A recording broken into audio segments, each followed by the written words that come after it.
Lake George Battlefield Moments, a production of the Lake George Battlefield Park Alliance, preserving our area's incredible history. A weekly feature on 93.5 FM and live streaming at lakefm.com. Hello, everyone. My name is Bruce Venter. I am a trustee of the Lake George Battlefield Park Alliance, and our guest today is Lorna Hainesworth from Randallstown, Maryland. Lorna is a self-proclaimed ambassador and national traveler. She is also a huge funder of historic sites and preservation. I like to call her the guardian angel for my own company, America's History, because she supports us in ways that you would never believe. And she does it without any adulation or what have you. And so today, Lorna is going to talk to us about a trip that she has planned in the next week or so. And it's about her interest in the Canadian campaign of 1775-76. So, Lorna, why don't you tell us a little bit about your reason for going up to Canada? This year marks the 250th anniversary of two expeditions that were sent from here to Canada with the idea in mind of trying to get the Canadians to join us in our revolution and to become, in fact, the 14th state.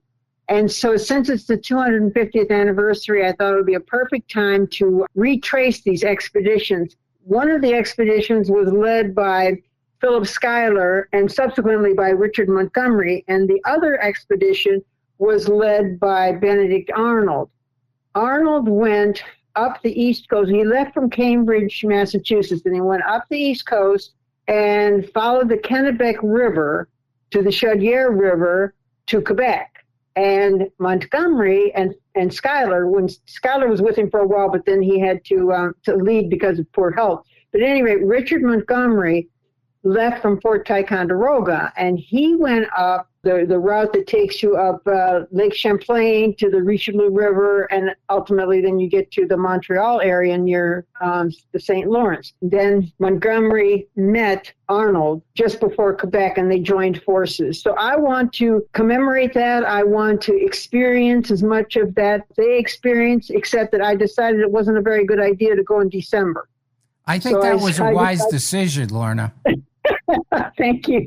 Yes, I decided that July, I figured, well, it's always so, I live in Maryland, it's always so hot here. So I said, well, I think what I'll do is I'll go to Canada for July. It can't be any hotter there than it is here. So at any rate, I'm leaving on the 7th of July, and I'm going to retrace both of these expeditions. I will start in Cambridge, and I will go on up to Newburyport, and from there I'll get to the mouth of the Kennebec, and I'll follow Arnold as closely as I can. Now, mind you, Arnold was traveling by water and by is slogging through swamps and going. They were walking if they weren't on their boats. And so the thing is that I, on the other hand, will be in a vehicle.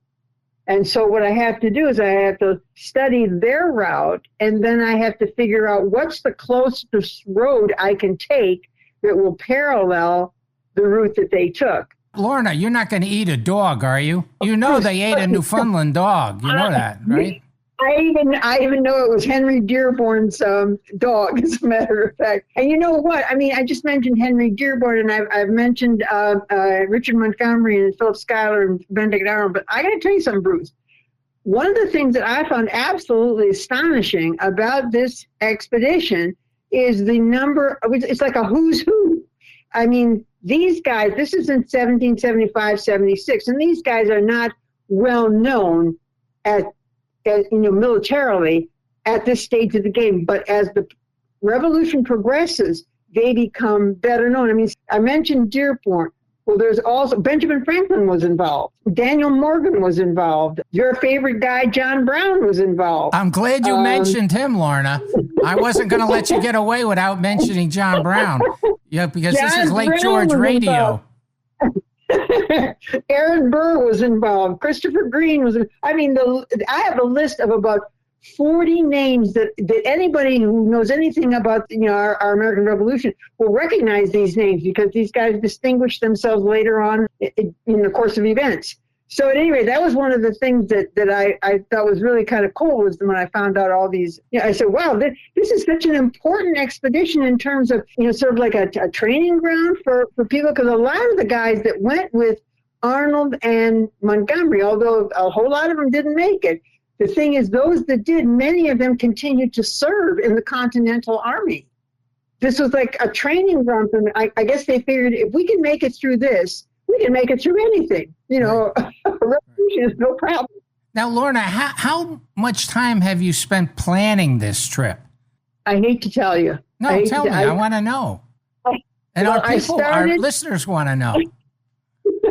I started to spend majority of my time of last year, and I have pretty much studied or read nothing else since. So count the months, and you can figure out, what are we looking at? 7 months here so far, because it takes a lot of research, a lot of reading. I don't want to go all the way to Quebec and then have somebody say to me when I get back, oh, did you see the so-and-so while you were there? And I said, well, no, I didn't know there was so-and-so.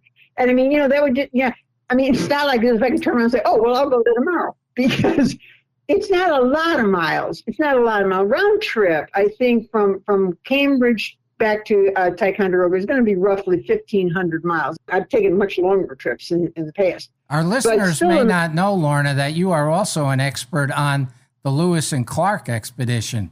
This is something that you studied years ago, right?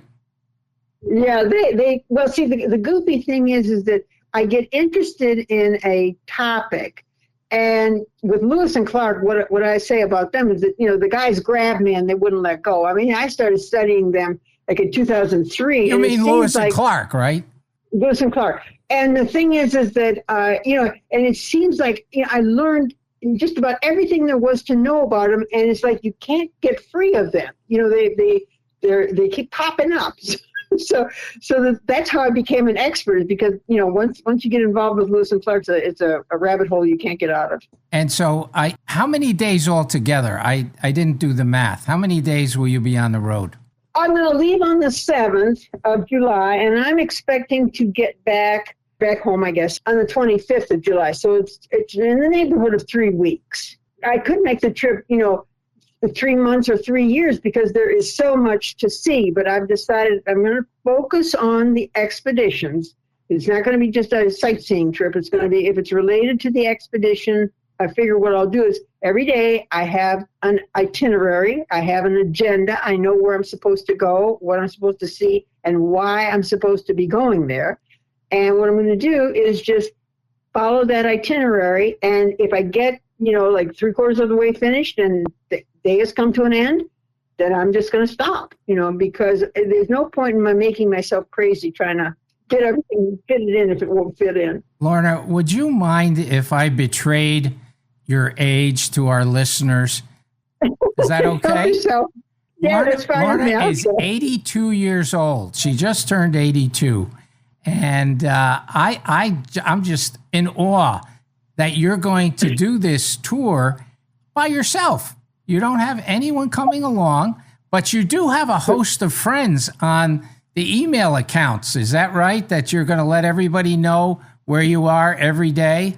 That's correct. I've made a list of a group email. I'll have about 20 people. It sort of feels like you have an entourage following you. But at any rate, it's about 20 people, and there'll be a daily email that will basically say, this is where I am. And it might include like a handful of pictures, with a little label that lets people know what I saw during the day. But it's not going to be anything in depth, because I have to prepare for the next day. Every evening I have to go over my itinerary, and I have to go over my maps and everything like that. So every day I got to be preparing. Oh, and the other thing that I've got that I'm taking along with me is I have digital, like gobs and gobs and gobs of digital files that have to do with people and places and events and timelines and all kinds of stuff. So in the evening, another thing that I'm going to have to do is make sure that I have read any of those PDFs or any of those digital files that pertain to what I'm going to be seeing the next day.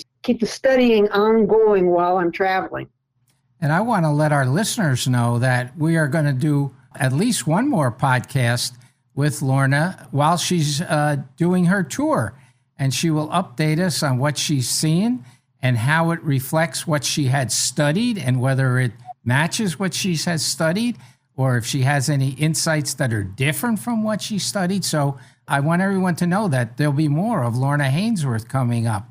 Before we close out, Lorna, I want you to tell us a little bit about what you do philanthropically. Lorna just funded the refurbishing of the Indian statue in the Lake George Battlefield Park. We had the ceremony last week. Lorna was in attendance. She was a speaker. That was a wonderful thing for you to underwrite the refurbishing of the statue. But you're involved in other groups. I know you're on the Fort Plain Board of Trustees. What other historic sites do you underwrite or groups that you underwrite?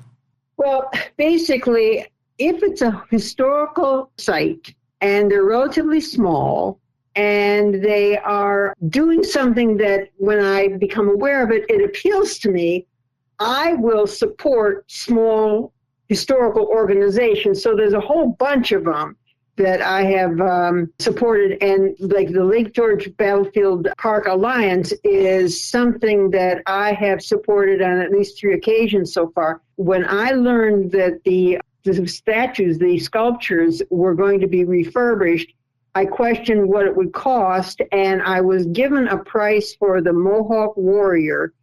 And I think he's so poignant. I feel very emotional about him. And so I said, don't worry, I'll cover the cost of having that statue refurbished. And that's the sort of thing that happens is I see a small organization, they're working on something, and I think it's a good thing. And then I sort of volunteer to help them. But there's a little quirk in it, isn't there? You cannot be asked for the money. Well, you will come forward with money if you know of a situation, but don't anyone ask you for money. Isn't that right? That's your policy. It's a quirk that, in other words, what I'm saying is that if you show me something and I like it, we're good. But, if that doesn't happen, don't come to me with your handout. I mean, you got to show me something first. Right. Like sponsoring a speaker at the premier conference on the American Revolution. You were very generous with that situation. Yeah. So I just want all our listeners to know what a wonderful person Lorna is. She is so generous with her money, and she is so frugal so that she can give more money away. And I won't even tell you how much the American Battlefield Trust is in line for. We'll keep that maybe for another podcast. But Lorna, I want to thank you very much for sharing your time with us today from Randallstown, Maryland. And I wish you a very successful and safe trip up through Canada. And I look forward to all of your emails. And, if you have a flat tire, give me a call. I got my passport with me, and I'll get up there and help you out, hon. Okay? That's great. Thank you so much for that offer. Okay. Thanks, Lorna. Bye-bye now. Lake George Battlefield Moments, a production of the Lake George Battlefield Park Alliance, preserving our area's incredible history. For more on this topic, check out the Lake George Battlefield Park Alliance podcast, a weekly feature on Lake FM 93.5 FM and live streaming at lakefm.com. For more information, go to lakegeorgebattlefield.org and tune in every Saturday morning for Lake George Battlefield Moments.